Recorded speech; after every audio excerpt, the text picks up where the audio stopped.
One Piece chapter 1132, it is titled Adventure in Elbaf. The cover page consists of Yamato, Speed, and Otama, who are at Udon Castle, which is under reconstruction, still trying to track down the thief. Let's get into the chapter. The chapter starts off with the Giants return to Elbaf. He runs out to meet them. However, they're not going to stop at the pub, and they're going to head straight up to the Sun World.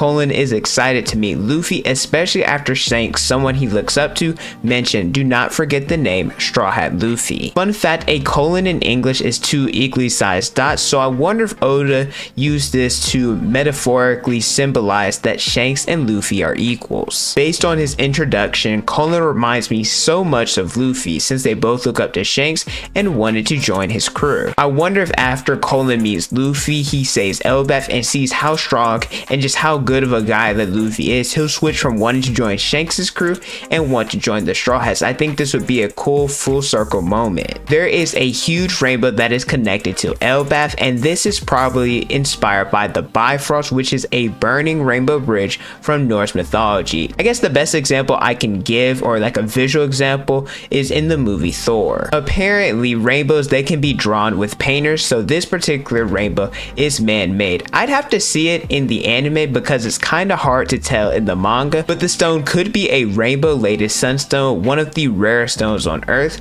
Sunstones have a connection to Vikings as they were used for navigation, hence why later in the chapter it was sort of used for navigation, which sounds kind of crazy, but at the same time we just left Egghead with all those crazy inventions and technology, and also it's One Piece. Stuff like this shouldn't surprise us anymore. This does make me wonder what's the range that this technology can reach, because if it's limitless, does that mean that someone could use it to travel up to the Sky Island, especially because there are other ways to get there besides the knock-up stream. The even more crazy part about this is that the rainbow was drawn as a way for the ship to ride it to get to the island. What makes this more crazy is that, well, the abridged scientific version is that rainbows happen because of a refraction of light that passes through raindrops. Hence why you typically only see rainbows after the rain and when the sun comes out. I mean, technically there have been times where you see a rainbow after it hasn't rained, but it's really rare. And you know what Dory and Broggy said to this scientific statement? You can ride on rainbows. Once again, this is a very One Piece like response. I will say Oda did a fantastic job this chapter with scale and proportion, which if you're going to do an arc where everything is giant,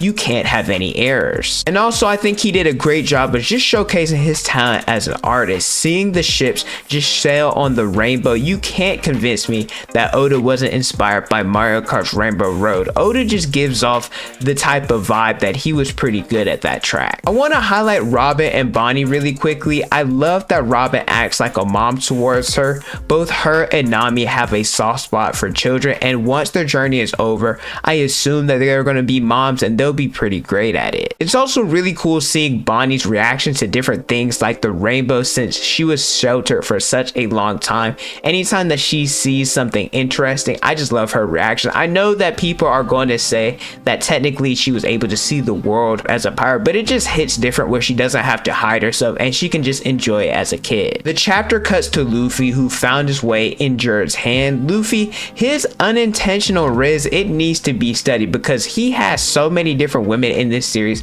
wrapped around his finger. She's holding him, calling Luffy cute. It reminds me so much of the first time that we met Shirahoshi. Kind of crazy that the interaction between other members of the crew like Road, it's a complete 180 from Jerd and Goldberg. When asked by Goldberg why Luffy was in the underworld, the look on his face, you would have thought that Sanji said there was no more food on the Sunny. But he made that face because it was supposed to be a secret that he and Loki interacted while he was in the underworld. Obviously, Luffy doesn't know the history behind why Loki was chained up, but if word got out that these two were potentially in cahoots, it would definitely not go well. But if you guys have made it this far into the video and you're enjoying the content, let me know by leaving a like, subscribing to the channel, and hitting the notification bell so you never miss out on a new video. I pump out different content each and every day. We then cut to Zoro's group where Rhodes somehow found them and he's trying to make them his dolls again, where all of a sudden he gets trapped under a tree that Zoro and Sanji set up for him. You could tell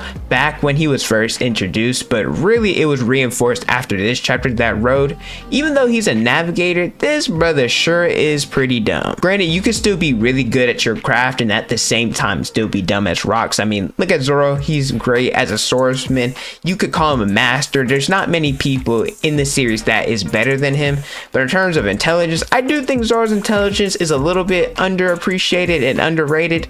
But let's face it, compared to a lot of other characters, Zoro's pretty dumb. I do think it's pretty funny how Road, he thinks that Goldberg and Jerd are gonna come and rescue him, when in actuality, they knocked the living daylights out of him for what he did to the Straw Hat Sanji. My boy, he is in heaven, and I am happy for him after what he had to suffer during the time skip. Jerd could not be the more perfect girl for him. He likes women, she likes tiny humans. It's a match made in heaven, and I respect Sanji because my man, he doesn't discriminate. Jerd, she is a beautifully tall woman. And I know some people can be insecure about that, but not Sanji. He's willing to climb that tree, and I respect him for it because, hey, I do the same thing, I ain't gonna lie. All of the Straw Hats are headed to the village, which is on the second level known as the Sun World. There are 3 levels, including the Underworld, which is the prison and execution yard. The Sun World, as I mentioned, is the village, and I have no clue what the Astral World is. Maybe it's where King Harold was supposed to live. I did see someone talk about that Zoro would conquer all 3 realms and make his blade black. The Underworld will be Emma, because we know that, I believe it stands for splitting hell or something along those lines. I don't exactly remember. The Senai Katetsu would be the Sun realm, and then lastly the Wado Ichimonji would be heaven, because if you look at the flashback, while Zoro was holding that sword, he said that he'd make his name reach the heavens. But we finally get to the village, and if you look at the Big Mom flashback, the village, it looked a lot smaller because of giants, but looking at it from the Straw Hats point of view, the village is way larger. It was really beautifully done and definitely lived up to the 27-year hype since Little Garden. Really happy that we finally got to arrive here, and shout out to Usopp because after this arc, he's definitely going to become a brave warrior of the sea. To be fair, I will throw Usopp a little bit of bail because technically he's already become a brave warrior of the sea, because there are different fights that he hasn't, well, he ran away from in the beginning, but he ended up conquering his fears and fighting back. So I guess you could technically make that argument, but maybe after this arc, Usopp will finally stop running away at the beginning of his fights. The chapter ends with the explorer Luis Arnott saying, even though the scenery is great, do not stay at Elbaf long. This is the same person back in chapter 115 who said something similar about Little Garden. I also want to mention there's a silhouette of a man with a hat who we believe was the person that said come on then at the end of the Egghead arc, as well as he was the one that was having a drink with Crocus. I've already done a video predicting who I think this individual could be, and I'll leave it in the description below. But that's it for chapter 1132. Let me know how you guys feel about this chapter in the comment section below, and be excited because guess what, we have no break next week. Shout out to Oda, I really appreciate every time that he's able to release a chapter. Thank you guys so much for watching. Don't forget to like, comment, and subscribe. Hit the notification bell so you guys never miss out on a new video. Follow me on Instagram, Twitter, and TikTok is on the screen and in the description below. Thank you guys so much for watching, and don't forget to unleash your potential.